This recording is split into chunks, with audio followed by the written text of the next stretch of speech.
And then we just go here back to the PowerPoint.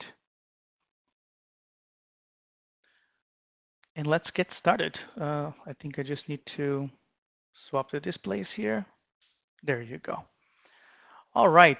So thank you everyone for connecting to our webinar today. It's a webinar between Parallels and IGEL. On the phone here, this is Victor Fizz. I am the Director of Sales Engineers. And from the IGEL side, we have Doug Brown. Hey, Doug. Hello. How is everybody? How are you doing? And now thank you all for attending this webinar. We have a great session for you today, and I always look forward to seeing what Parallels is doing, and I'm excited to share that all with you guys too, and of course what we do at IGEL. Thank you, Doug. And he's the Global Tech Evangelist, and from the IGEL SC side, we have Jeff Kalberg as well. Hey, Jeff, how are you doing? Doing good, Victor. Cool. Happy to be working with you to show Parallels and IGEL. So, thank you so much. All right. So, from an agenda perspective, we don't think it's going to take the whole hour. We wanted to introduce a little bit more about who is Parallels, especially in the desktop and application virtualization space, because Parallels' name used to be very well related to the Parallels desktop product, where people know us about other ventures. What do we do in terms of VDI and application publishing? So if you already have VDI in place today, you're looking for different solutions, maybe to try to cut costs or address different use case scenarios. That's where we have been very helpful in the marketplace, and of course working together with IGEL, how we can deliver an end-to-end solution with nice and state-of-the-art thin client and thin client management.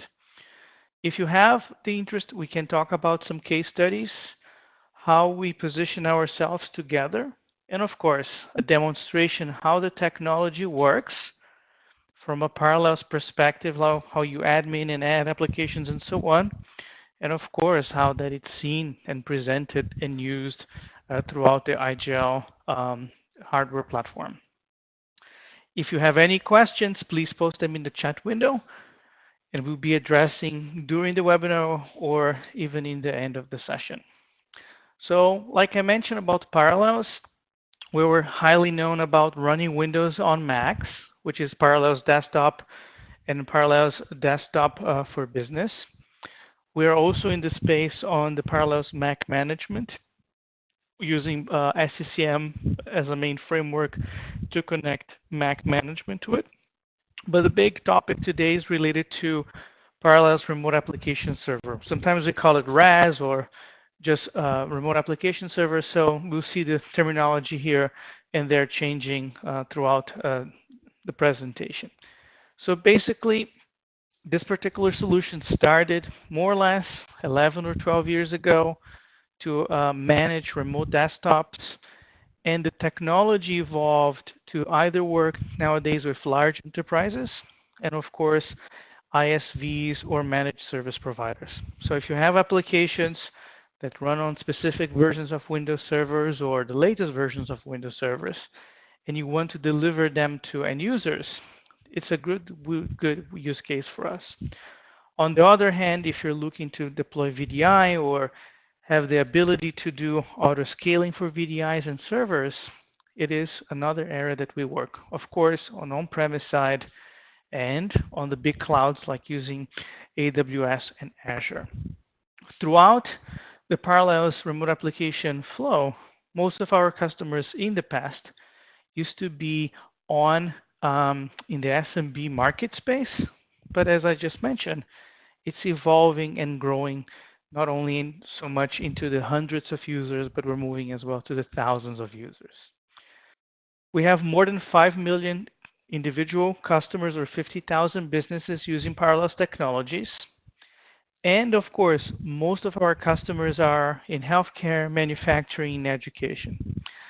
Also, we are in different other verticals like government or consumer products or other areas that would be good for our base.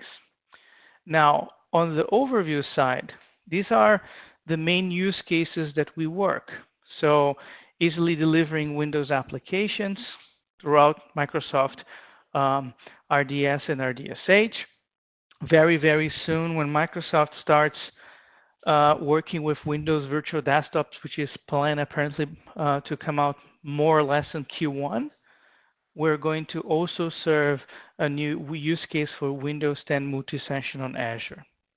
Our customers, they deploy their technology either on-prem using HPE, Nutanix, KVM-based, or other hardwares. And of course, on the cloud space, we deliver it on Azure, Alibaba, or AWS. In many use case scenarios, we have both, right? So you can actually leverage pretty much all platforms that are available. Back in 2016, I know this report is a little bit old, we were measured against other companies. So the bubble is a little bit bigger now in 2018, where we're positioned as a major player. So we work a lot with Microsoft to make RDS deployments better and more secure. And when we work with IGEL, it is managing the thin clients, and on the RAS side, how policies are enforced together. Of course, if you're using regular computers as well, we can have a complete end-to-end view to address those use cases. Of course, the other two major players, VMware and Citrix, we work in most cases to replace or augment or reduce the complexity of those environments. How it works? Well, there are many areas that we work with customers. One is security, data protection, encryption, and the ability to implement two-factor authentication to certain applications or desktops that you might be using only your ID. So if you're going to high security, for example, we can use smart cards and smart card redirection connected to the thin clients or desktops. In terms of the encryption between thin clients to the backend infrastructure, we use high levels of security using TLS, at the same time using FIPS encryption if that it's required by regulation or use case scenario. Typically, a proof of concept can start very quickly on Azure in more than 15 minutes, on-premise, on the phone with our pre-sales engineering team. It can be done in 90 minutes or so, fully functional with all of the features of the product. And as you scale, it can be much quicker as well. So let's say you want to add new terminal servers, we can use auto-scaling capabilities, or you can add them manually without compromising or changing the rest of your infrastructure. So basically, a 500 user deployment can be done in a couple of days, 1,000 user, similar time frame. It doesn't take weeks to have Parallels RAS deployed in your organization. On the user experience side, we have worked with IGEL to bundle the hardware and the firmwares with our clients, with the latest versions, of course, and we leverage different types of approaches: compression, printing redirection, scanning redirection, or microphone redirection. So it depends on your use case. We can address pretty much the idea that you want to go. In terms of features, well, I have 3 slides related to features, but it depends also on the use case. We have a lot of features that sometimes are not in the slide deck, like auto-scaling, that it can be useful for elasticity on your data center. But mainly, pretending this is a very generic overview, application desktop delivery is one of them.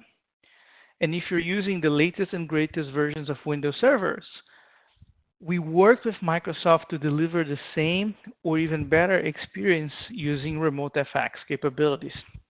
So we do the endpoint discovery, we detect the operating system, which options you can use, and then you can deliver to your end users. So let's say, for example, you have your own applications using virtual channels dedicated. That's not a problem. Those can be delivered easily with Parallels as well. In terms of HTML5, of course, if you're on the road, you don't have access to your thin client, we provide a HTML5 experience. And when you're using the thin clients on Windows or Linux, we have embedded clients already installed, making sure they optimize the best performance for delivery. Feature-wise, from a backend perspective, we have a PowerShell API, which can be highly used or be useful for backend deployments, updates, backups, or integration with backup and other workflows that you might have that could integrate with Parallels RAS, like backing up and restoring data, which it's sometimes useful in terms of migration or even backup and so on. We provide our own load balancing technology, and on the load balancing side, we can distribute applications based upon workloads. However, Parallels delivers two levels of load balancing. One is called the front-end load balancing, which is between the user and the gateways, and we provide our own load balancer technology without additional price change. Or if you're using Azure and AWS, you can use existing solutions out there or even include it into the service. For example, if you have a NetScaler or F5, that's another way we can integrate with them. In the two-factor authentication side, we work with different vendors. For example, DualShield, SafeNet, Radius, or even Azure MFA, Google Authenticator soon, and for example, if you have Duo, it's already integrated into our technology. Where we work together is we provide universal printing, so it's plug and play.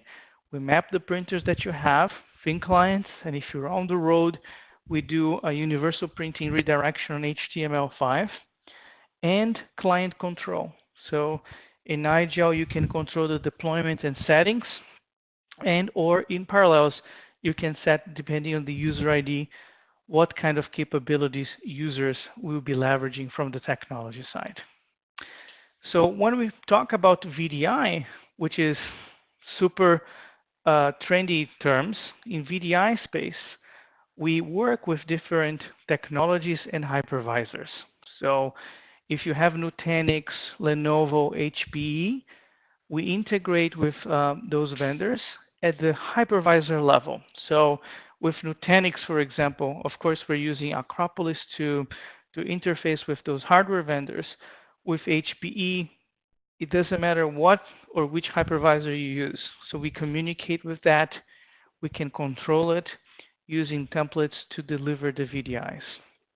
And on the auto-scaling part, from Windows Server 2008 all the way to Windows Server 2016, let's say it's for now, we can auto-scale, add, and remove servers automatically for you. Any VDI as is from Windows 7 to Windows 10. If you still have Windows XP as a need, sure, we can do that. But over time, we're seeing less and less Windows XP VDIs or even Windows Server 2003. And the definition we use from a VDI space is actually three. The traditional VDI using VDI guest operating systems like Windows 7 and 10. For service providers, we use, actually this is available for all customers, but mainly service providers use this option. We have what we call the Windows Server Based VDI, which you can run a Windows server, and depending on the Microsoft contract, it doesn't need to use RDCals, of course, or even a license count. So it's a high economical way to do that. And in many ways, customers tend to use what we call session-based VDI, where it's just a shared desktop running in a shared Windows Server instance. What will be coming very, very soon in the session-based VDI will include Windows session-based pretty much on Azure as Microsoft starts allowing to use on Azure in Q1 2019.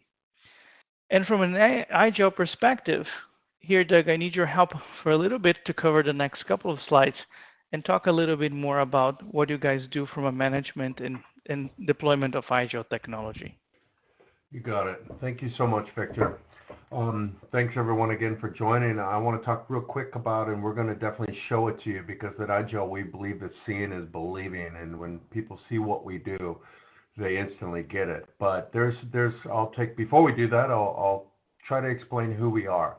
A lot of people, when I tell them I work for IGEL, they say, "Oh, the thin client vendor," and definitely we make thin clients, but thin clients is something we do. It's not what we are. We believe at IGEL firmly in being a software-defined secure endpoint. I like to describe it as really what we have is a platform with two components, an operating system and a management tool. That operating system was designed for solutions like Parallels. And it's not an older operating system. It was designed for this type of computing, right? And as we designed this operating system, we also created a management tool with it, hand in hand. So everything you can do within the endpoint you would want to do, from security to sessions to configuration to look and feel, can be configured within that management tool. And Jeff is going to show you that here in a little bit. So, and I wrote down this paragraph here, so I'll read this through you because there's some keywords. I believe every sentence has a keyword. You just have to pull them out. I made it really simple for you because I put them in bold. So, we believe in getting rid of legacy. PCs are dates back to the 80s, but it's no longer the 80s, right? PCs were original personal computers. Nowadays, we're in the SaaS, the cloud, the network delivered world, right? So there's much legacy out there. We believe in getting rid of the legacy in order to move to a more secure environment. Jeff here, that we'll talk in a second, he had did a session not long ago, and he said something I repeat all the time, and that was, over the past few years, they were banner years for the hackers. The hackers are extremely good at what they do. We need a secure endpoint, one that's cost effective. We don't need a bunch of stuff that costs us a bunch of money. We don't need extra management. It should come with, right? It needs to be cost effective, and it needs to be simple. Of course, it needs to be centrally managed, all in real time, right? And this is sort of the idea behind software defined, is within software defined is really the idea that you turn software that used to be coupled to a piece of hardware and turn it into just ones and zeros. And when it's ones and zeros, you can update it in real time. You can dedupe it. You could change just tiny little bits, not the entire operating system or the entire piece of software, right? So it needs to be done in real time, and of course it needs to be done anywhere, any place, at any time. So I'll read this real fast. We believe in getting rid of legacy in order to move to a more secure, cost-effective, simple solution that's centrally managed in real time, anywhere, any place, any time. And as we go through this, as Jeff goes through the demo, I think you'll see that. So next slide, Victor. And this sort of defines also who we are. It's a bit of an eye chart, but I'll take you through it really quick. So, like I said, we have an operating system, but we have different flavors of that operating system, although it's really just one operating system, but it can be installed or delivered in different ways, right? First of all, companies have a lot of existing pieces of hardware out there. You have Windows machines. You maybe have other thin client vendors that you say, we bought this because of price, but it doesn't do exactly what we want. It's not easy to manage, right? The users aren't very happy with it. Well, we can convert those machines with a little piece of software we call the UDC. It's all the same operating system. It's all the IGEL OS. But we'll convert that machine and turn it into a fully managed, secure, software-defined endpoint. We also have the UD Pocket. The UD Pocket, you might have seen this around before. It's a small, tiny little USB stick about the size of your thumb that you can plug into any device, in any x86 device, 64-bit, and automatically boot it into the IGEL OS, right? And we do fully support secure boot too, so we can make sure that the operating system being booted is the IGEL operating system and not some rogue operating system that one of these really great hackers have exposed or compromised, right? Of course, like I said, we do thin clients. Not what we are, but it's something we do, and we sell the world's best thin clients. made in Germany, handcrafted, loved, and built by IGEL employees in Bremen, Germany. And we fully support those. We have one of, like I said, the greatest thin clients in the world. So we do that also. And of course, our operating system is been around for so long, and it's been mature and I'd like to say great, but that sounds a bit strange for me, that other third parties have come to us and said, you know what, we like it so much, so we would like to license this, and we'd like to put it on our hardware, because why recreate the wheel when the best is already available, right? And then, of course, I said, you know, the management piece. We call it the UMS, or Universal Management Suite. It's simple, it's smart, it's secure, it's scalable. And then, but we don't stop there, right? We can also extend this too. We have what's called the IGEL Cloud Gateway. This piece allows us to compute anywhere, any place, at any time over SSL. So there's no ports being required to open, nothing out there on the wire that's insecure. We have an IMI, which is our API layer. I've always said, you give me an API, I can rule the world. So our customers can actually extend and embrace the IGEL solution via our API. And of course, we have something called the UMA, and that's for, we understand that not everyone uses the IGEL OS. Maybe you have some Windows out there, well, we can manage that also within our management infrastructure. On that note, I sort of want to really show it to you, because seeing, like I said, seeing is believing. So I'm going to turn it over to our senior engineer, been with the company forever, and also a tech evangelist at IGEL, Jeff Colbert. So Jeff, are you, Victor, can you pass this to good old Mr. Colbert and let him do his magic? Yeah, sure. So let me just switch here to set you as a presenter. And there you go, Jeff. Let me know when you can share your screen with us. Share my desktop? Yeah. Yeah, there you go. You have the ball. There we go. So thanks, Doug, and thanks, Victor. So Doug, every time somebody says senior, I start to shake. You know, I've been around this industry for so darn long, I don't know what to think anymore. So, but a lot of reasons people say the word senior is I've been working with the IGEL product since late 2001. So I've got been working with it longer than anyone else in North America for sure, and a lot of years of history and watching it grow up and being able to influence some of what we do today. But to Douglas's point, let's start with this demonstration here. So I'm going to assume for a moment that none of you have seen IGEL before, so we're going to start with what your world would look like if you ordered an IGEL device today, or we set one for you to demo or to experiment with, or as Doug pointed out, you know, many devices run the IGEL OS, or the IGEL operating system, which is in its 6th generation. So we would send you a thin client that would have the IGEL OS.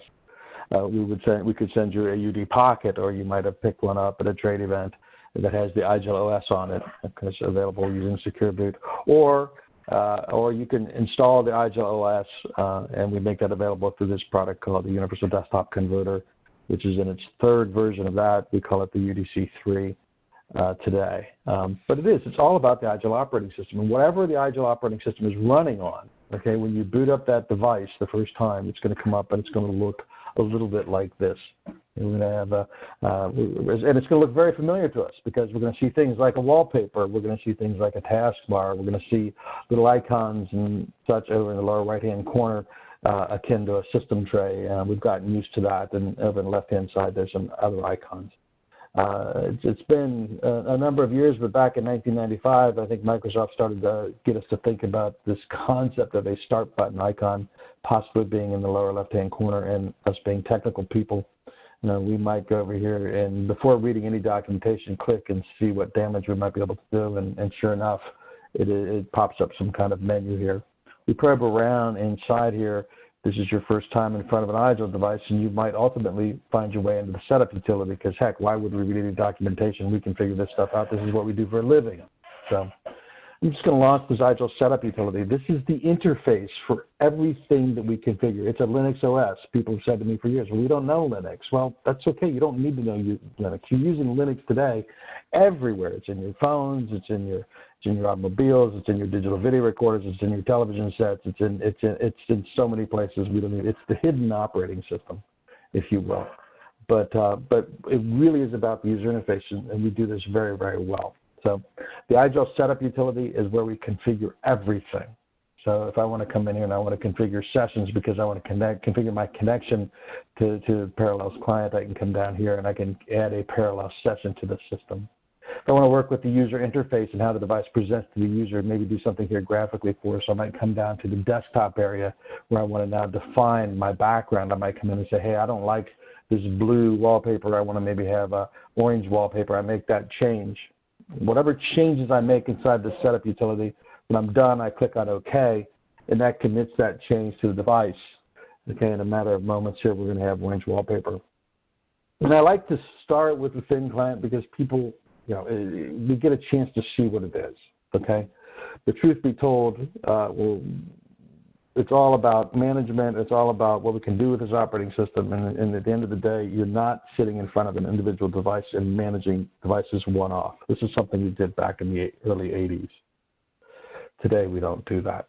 And the key to what we do is this IGEL management system. So I'm going to bring that up on the screen here as well. So this is the interface to the IGEL management system. Okay. Again, it's an application. We look at it. It's going to have a lot of familiar elements. We have a menu bar across the top. Okay, we have some icons that do different things. So we have a backwards and there's a forwards here, so we navigate back and forth through our selections. We have some other icons. We have a circular icon, a refresh icon. We've got a little heartbeat icon. We've got a scan for thin clients icon. I've got a search area. I have a navigation on the left. Okay, if I want to manage this device, I have to bring this device under management. One of the ways that we might bring a device under management is to go ahead and scan for those thin clients. So I'll go ahead and scan for thin clients to see what I can find on my network. When we do a scan, we wait for 6 seconds. While I'm scanning for devices in production, nobody scans for devices. It's something we do when we're learning and something we might do in our lab. For the most part, all devices boot. Okay, they come under management automatically using the magic of DNS. So I'm going to go ahead and bring this device under management. I'll click on OK, and this device is now going to show up in our management system. I was successful here. I click on OK. I now have this device in this management system. If I wanted to work with this device in the management system, I can right-click this device, and I can select Edit Configuration, or I could have double-clicked it and gone into the configuration of the device. Now working inside this management system, I can go down to that user interface. I can go to that desktop. I can go to that background. I can change my wallpaper to blue, which is what I had originally, and I can now save this and commit that change to the management system database. So the management system recognizes that, hey, a thin client has been impacted by this change. What do you want me to do? Do you want to tell the thin client to pull this configuration change the next time it boots, or do you want to pull that change now? Because we want to do it now. I'll go ahead and say now, click on OK. At this point in time, the thin client has an option, a message on it that says, hey, you've got a configuration change. It's telling the user you want to apply the changes now. Well, I'll tell you what, we're going to pretend we're the user. We're going to give us back about 8 seconds of our lives. I'll go ahead and click on OK. If I didn't click on OK after 20 seconds, that would have timed out and applied that change. So I made this change in the management system, okay, and then told the thin client to go ahead and pull that configuration change. I can do all of my configurations now sitting from my desk. It doesn't matter where this thin client sits in the world. It's connected to the network, and I own it. I can manage it. I can configure it. I can change it in real time, just like by going in here and making those configuration changes. But truthfully, you know, we might say to ourselves, this is still working with devices in a one-off. Well, the way we do things in the Agile world is we take devices and we deploy devices into our enterprise. So I'm going to take this device here and I'm going to deploy this device to, say, my Detroit office as an example. Okay? Now I'm going to go ahead and the management system knows that this device is getting impacted by this change. So I'm going to go ahead and make that association. Now I'm doing nothing else here. All I've done is deploy this device to my Detroit office. What's happening is this full configuration, changing time zones, changing wallpapers, okay, locking down the device, setting passwords, okay, adding features and functionalities and connections we might want to make all happen automatically without me having to do anything other than associate this device with my Detroit office. The way this works is inside this management system, okay? We have this navigation area, and I have a section here called Thin Clients. And I created a root directory for my enterprise. I called it Enterprise because it seemed like a logical thing to call it, okay? At the enterprise level, it's made up of different regions. I have Eastern and Central and Mountain and West. And inside the East, I have different offices, different cities. When a device is part of my enterprise, we associated a series we call them profiles, but you think kind of group policy, okay? What I do is inside the IGEL management system, we create configuration segments or snippets of configurations. We call them profiles. For example, I created a configuration here for my time server. This is the time server I use in my enterprise. If I edit this object, this time server object, I'm going to get that same user interface, that same interface we saw in the setup utility. Okay? And what I did here, because I was setting the time server under the system configuration area where I can set, this is where I can set the time server and actually time zone. But this particular profile that I created is for using a time server. So I said, hey, I'm using a time server. This is the time server that I'm using. That's all I've done. There's 7,000 plus configurable elements available to us on an IGEL device. It can be overwhelming when we think about it. But truthfully, when most of the settings are there may be only 30 or 40 that I need to set to achieve the configuration I want, one of them being our time server. In this particular profile, that's all I've set. When I moved into the East, I picked up an additional profile called the Eastern Time Zone. When I moved on into Detroit, I picked up some additional profiles for the Detroit wallpaper and a Parallels desktop. In fact, down here, if I look at the device, which is now living here under Detroit, okay, if I look at that device, I can see off on the right-hand side of this management interface, and on the bottom right, I can see all of the profiles that I've associated that this device has inherited by virtue of it being in the Detroit office. So I have that time server. Okay, I have my Eastern time zone. I've got my Detroit wallpaper. I have the ability to shadow the device. We've turned that on. Okay, we've gone ahead and set a screensaver for the device. We're using smaller icons because I like small icons. Now, years ago, we had a customer say they wanted to use a touchscreen. They wanted big icons. And they had 4 icons. We made the icons very large, and so they could just press the icon they wanted, and only 4 of them would fit on the screen. This device would be redeployed to the New York office. Okay, I could simply take this device, drag it to New York. Okay, tell that configuration to take place now. Again, as quickly as I've made that move, this device has been moved to our New York office. What's happened here is in New York, I have a different wallpaper. Okay, I also have a Parallels connection. If this device were to get carted off, okay, because it's an organization and we've been brought together by a whole bunch of they've been different users, they've been VMware users, they've been Citrix users, and they're all moving to Parallels. Maybe that our Philadelphia office is the last office in place, okay, and they still have access to the various features that they've been using because now they're going to the Parallels connection. They simply can click on Parallels now and they can log into their Parallels environment. So this tool, very, very powerful tool, allows us to configure and do and make changes to our devices very rapidly, okay, by virtue of configurations being maintained as policies or profiles, and they're sitting in place. But say, for example, my organization, okay, we're Parallels. Everybody's working in a virtual environment, but now we're going to do some online training, okay? So what we're going to do is we're going to go ahead and give users access to a browser locally. There's going to be a lot of intense multimedia activity going on. We don't want to run that in a virtual environment. It's simply training. They need to go to a training website. So what I might do here is say, hey, let's go ahead and create a profile for connecting to that training website. I'm going to go ahead and right-click Profiles. I'm going to say, hey, let's create a new profile.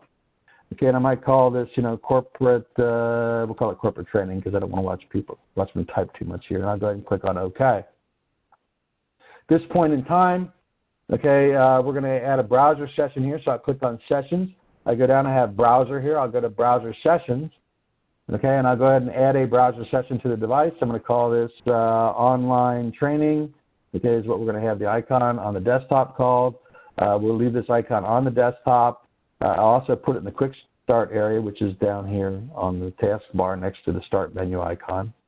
Okay, then I'll go here to my online training session itself, and I'm going to go ahead and set the page that I want my users to connect to. All right, so maybe it's going to be https://training.com. I don't know if that's going to get us anywhere. All right, and then I'll save that change. Okay, I can configure everything else about the browser as well in terms of what people can and cannot do. But now we're going to go ahead and take this device and we're going to deploy it to my enterprise. Okay? And I'm going to go ahead and let the thin clients, let's tell all of my devices to go ahead and pull that configuration change now. As quickly as that, we already have this application sitting on the desktop. It doesn't matter if it's 1 device, 10 devices, 1,000 devices, 10,000 devices. They're all going to get that configuration change based on that one entry, okay? Now, if we go down back over here a little bit, okay, all built on this premise of profiles and policies and configuring devices. But since we're here talking about parallels, let's just see what the experience is like to make a parallels connection. So I have in my management system, I've gone ahead and set up a partner area here, and we're going to go down here and we're going to go to parallels. And what we're going to do is we're going to say, let's take this device and we're going to deploy it down to our parallels desktop. All right, and we'll go ahead and make this change. And this device is now going to be completely reconfigured for making the parallels connection. So since Victor, you can tell me whether or not I did a nice job on my wallpaper here. So we went ahead and created a nice little clean wallpaper. It's all black, parallels in the lower right-hand corner in this case, because we're going to have the parallels icon on the top left. Okay, and the start button icon, if I go ahead and connect, at this point in time, I can log in with credentials and get to a desktop. Okay, I'm too lazy, and I don't want to type. So what I'm going to do here is I created a session, okay, specific that stores my credentials for logging into the Parallels environment. So what we'll do here is I'm going to go back into this management system. And we'll take this device, we'll drag it into the login area. Not going to be a lot of change on the desktop. And by the way, you notice that message about getting configuration changes gone. The thing I like people to understand is everything that you see happen on an IGEL device, you are in complete control of. If you don't want to show people a message, fine, don't show them a message, you get to turn that off. In this case, I stored credentials.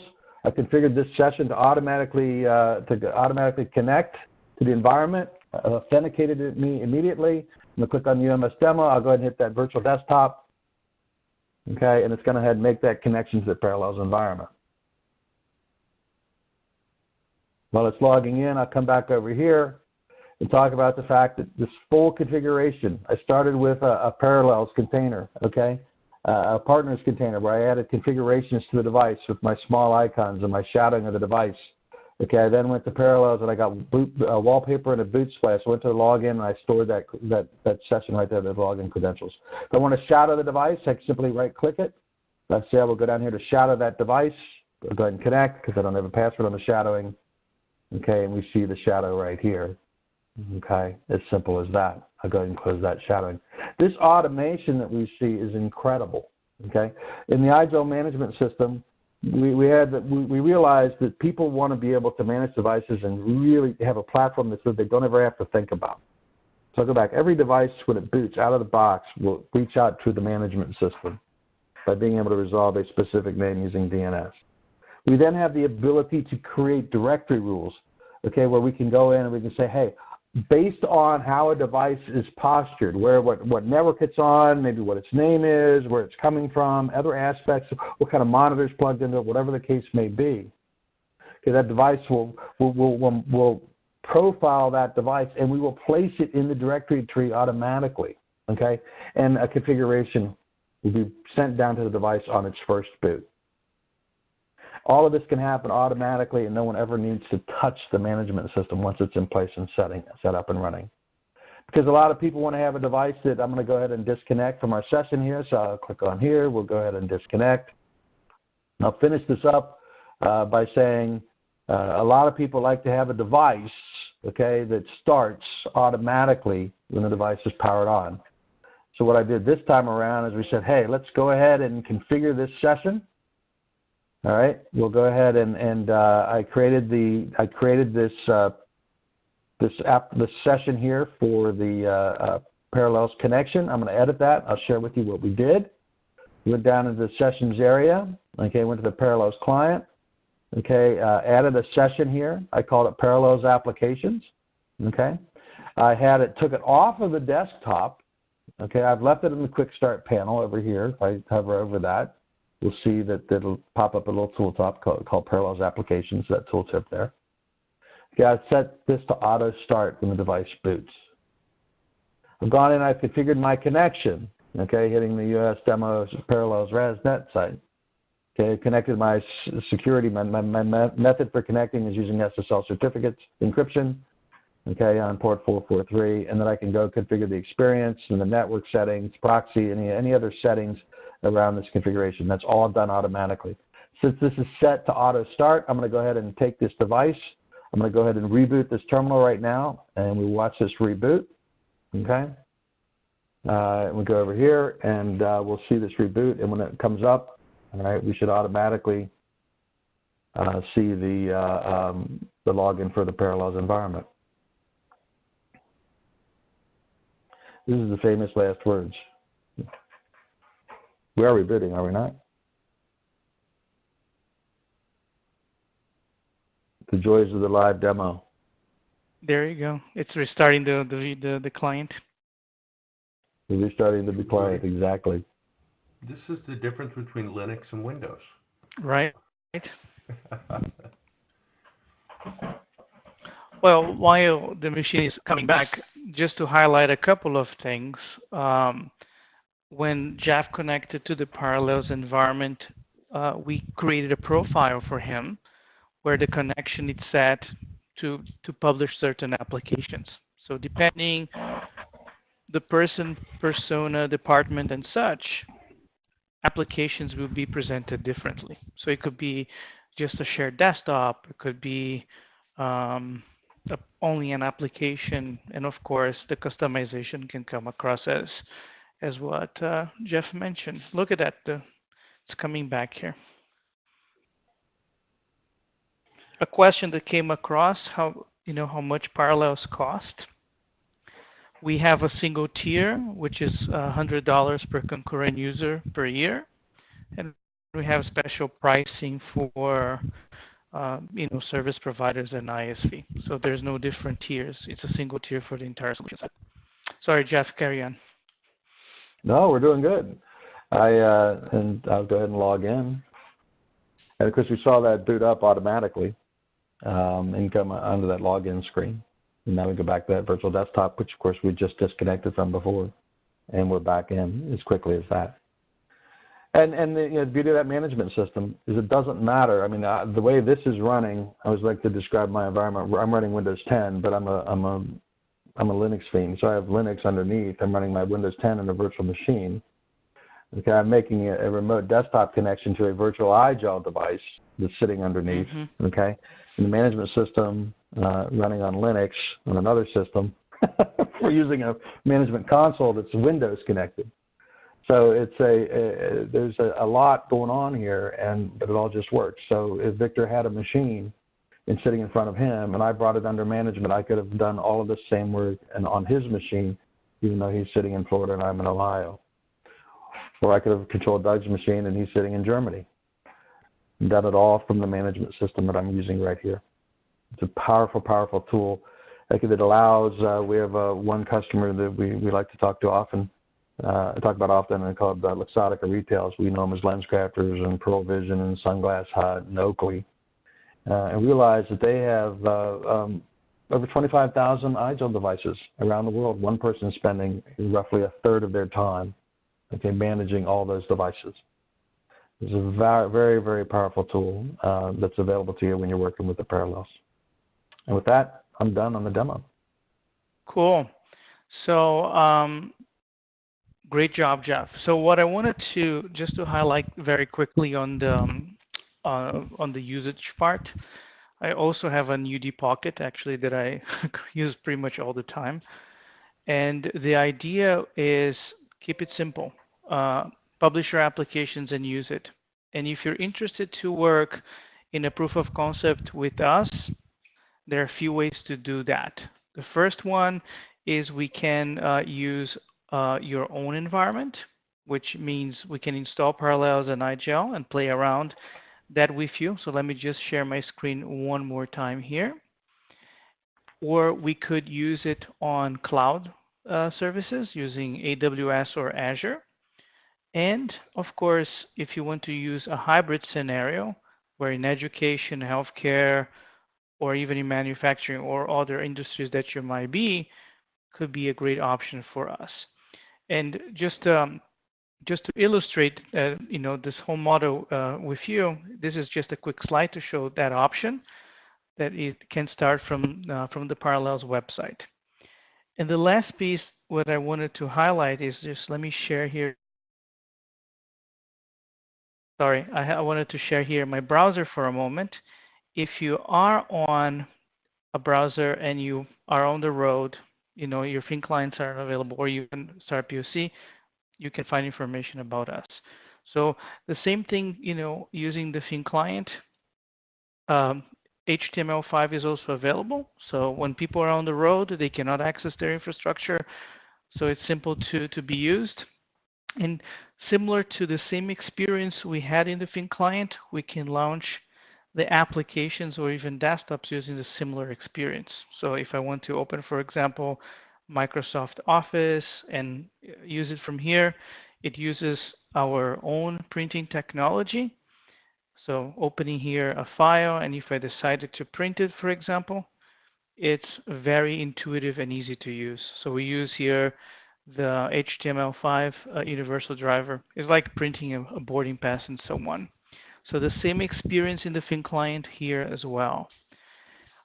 Because of time, I just don't want to touch much into the admin side, but we're more than happy to schedule a POC with you where we can show how deployments work, how you can see the resources, or even measure information how users are accessing or applications being used by end users. So this particular reports, which there's no additional charge of the subscription or postpaid models we do, but you have clear visibility on how the technology works together. So it's pretty much an end-to-end approach to, reduce your cost, improve performance, and have a more and actually super elegant way to, virtualize your applications with us and use IGEL devices on the endpoint side. As Jeff mentioned, super easy to manage.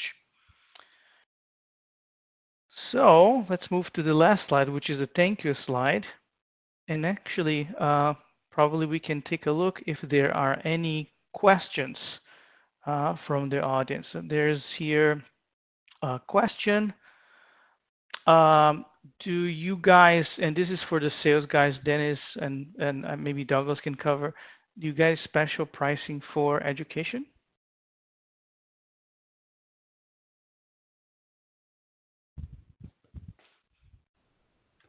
Jeff, can you take that one? Or Jeff? We do not have any. We do not have any published special pricing for education. So I would say no. And on the Parallel side, we have a standard price list as well. Yeah, but we can negotiate, I guess, right? Yeah, that's right. That's just like to say, contact your sales guy and tell them who you are and they like to wheel and deal. Maybe, I don't know. I'm an engineer. Absolutely. All right. If there's no more questions, I would like to say thank you for everybody in this webinar and have a great day. Thank you. Thanks, everybody.